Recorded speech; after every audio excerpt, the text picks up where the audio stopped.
akan saya sampaikan terkait dengan kegiatan hari ini. Yang pertama saya sampaikan selamat kepada anak-anak yang sudah menyelesaikan salah satu tingkatan pendidikan yang saya rasa sangat dibutuhkan. Karena beberapa orang tua ada yang menganggap bahwa TK itu bahwa TK bahwa PAUD. Tetapi kalau kita melihat terkait dengan di PAUD itu seperti apa, saya menganggap pendidikan PAUD itu sangat penting. Kenapa? Karena salah satu fungsi pendidikan PAUD salah satunya adalah untuk mendidik karakter. Tadi juga disampaikan oleh Ketua Muslimat Tubaku, karakter. Karakter ini yang bisa dibentuk atau mulai dibentuk sejak di pendidikan dasar PAUD khususnya. Sehingga karakter ini nanti yang akan membentuk anak-anak kita dewasa itu akan seperti apa. Karakter ini yang nanti akan membentuk anak-anak kita akan menjadi anak seperti apa. Itu di pendidikan dasar. Pendidikan karakter yang paling dekat atau yang paling mungkin yang sederhananya, kalau saya mencontohkan adalah misalnya terkait dengan budaya antri. Jadi budaya antri itu juga merupakan salah satu karakter, salah satu pendidikan yang diajarkan sejak TK. Karena di proses antri, proses anak-anak antri, proses kita antri itu ada tahapan-tahapan atau hal-hal yang membuat itu terjadi. Sebagai contoh, karena antri ketentuannya adalah yang datang paling awal, kemudian yang mendapatkan sesuatu yang paling awal, sehingga mau tidak mau kita belajar disiplin. Disiplin bagaimana mengatur waktu agar kita bisa datang paling awal. Di proses antri ini juga kita belajar untuk menghargai. Kita belajar untuk menghargai hak orang lain, menghargai orang lain yang sudah datang tepat waktu, sehingga kita pun yang datang belakangan ya harus menerima. Harus menerima, tidak boleh kita merobot antrian. Itu salah contoh. Salah contoh pendidikan karakter yang bisa didapatkan dari pendidikan dasar, pendidikan TK. Sehingga kenapa tadi saya menyampaikan terkait dengan PAUD ini memang sesuatu yang sekarang sudah menjadi kebutuhan. Jangan sampai nanti PAUD ini hanya dijadikan salah satu alasannya. Saya sering mendengar di PAUD itu dimasukkan PAUD atau TK hanya agar anak-anak itu bisa membaca, bisa menulis. Sebenarnya bukan itu tujuan utamanya. Jadi utamanya adalah agar anak-anak kita itu mempunyai karakter. Ini baru satu contoh. Ada karakter terkait dengan itu juga, terkait dengan percaya diri, terkait dengan disiplin tadi. Banyak sekali hal-hal yang diajarkan di TK PAUD. Sehingga tadi disampaikan juga mewakili pemerintah desa juga sangat berterima kasih sekali kepada TK Masito 4 Tubaku yang sudah mendidik putra putri desa Tubaku, putra putri desa Tubaku agar kedepannya anak-anak desa Tubaku itu menjadi generasi emas. Dan ibu-ibu juga mungkin pernah dengar ya ada istilah Indonesia Emas. Indonesia Emas 2045. Pernah dengar? Pernah. Jadi kalau kita melihat urutannya, anak-anak kita ini nantinya akan mengalami.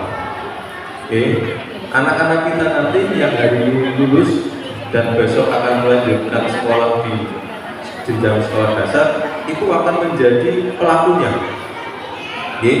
Akan menjadi tokoh utama, ini tokoh utama yang menentukan Indonesia emas itu akan berhasil atau tidak. Indonesia emas itu akan sukses atau bisa dimanfaatkan oleh bangsa Indonesia atau tidak. Karena anak-anak ini nanti akan mengalami, anak-anak ini nanti akan mengalami yang akan menjadi pelaku utama di kemajuan bangsa Indonesia. Dan salah satu indikatornya, salah satu indikator dari negara itu maju atau tidak, itu bukan berdasarkan banyaknya gedung yang tinggi ataupun mungkin banyaknya gedung, banyaknya pabrik atau apapun. Salah satu indikatornya adalah sumber daya manusia. Jadi salah satu indikator kenapa suatu negara itu dikatakan negara maju adalah dari sumber daya manusia. Karena kalau gedung mungkin dibangun, kita mengundang insinyur dari Amerika, insinyur dari Jerman misalnya untuk membangun gedung yang tinggi-tinggi sekali, bisa. Ataupun mungkin kita mengundang siapapun dari luar untuk ke Indonesia, bisa. Tetapi setelah itu apa? Jika kita sumber daya manusianya tidak siap. Jadi ini juga mohon bantuan kepada wali murid semua nih, Bapak Ibu wali murid, karena anak-anak kita juga nanti mendapat pendidikan yang paling dasar adalah dari kita, siapa orang tua. Jadi mohon dapat dibantu, dapat dipersiapkan anak-anak kita, cucu-cucu kita agar siap menghadapi Indonesia emas di tahun 2045. Itu kemudian yang terakhir juga saya sampaikan terkait dengan pemerintah desa pasti mendukung apapun program, apapun kegiatan yang memang bermanfaat bagi masyarakat desa Kubangku dan dapat membangun di desa Kubangku. Itu pasti menjadi prioritas kita di pemerintah desa, pemerintah kecamatan dan dimanapun. Itu. Dan terkait dengan pendidikan karakter ini juga mau dibantu oleh orang tua, oleh semua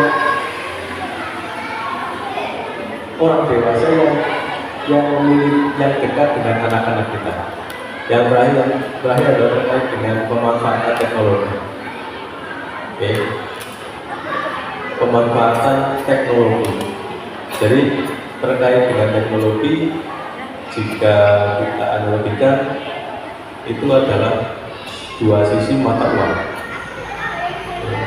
Teknologi tidak bisa kita tahan untuk berubah, atau mungkin kita geser agar tidak berubah. Mau tidak mau teknologi itu akan terus berkembang. Teknologi akan terus berkembang dan teknologi itu merupakan dua sisi mata uang. Di satu sisi teknologi itu bisa berguna. Jika kita bisa memanfaatkan teknologi itu dengan sebaik-baiknya. Tetapi di satu sisi teknologi juga bisa merusak. Teknologi juga bisa merusak. Jadi kita selaku orang tua, orang dewasa untuk dapat menyikapi hal tersebut dengan baik, dapat memanfaatkan teknologi untuk kemajuan anak-anak kita, untuk kemajuan cucu-cucu kita ini agar menjadi lebih baik. Jangan sampai teknologi yang ada malah merusak anak-anak kita. Jadi mohon dibantu, mohon tolong untuk dapat dipantau. Khususnya yang orang menyebut itu adalah setan gepeng. Jadi setan gepeng ini dapat dikontrol, ini dapat difasilitasi agar setan gepeng itu dapat berguna bagi anak-anak kita. Itu mungkin beberapa hal yang dapat kami sampaikan, dan saya sampaikan lagi selamat kepada wali murid, Bapak Ibu yang dari anak-anak yang sudah selesai, dan namun pendidikan tidak masih tempat ubah. Kami ini kurang dan lebihnya mohon maaf. Wabillahi taufiq wal hidayah. Wassalamualaikum warahmatullahi wabarakatuh.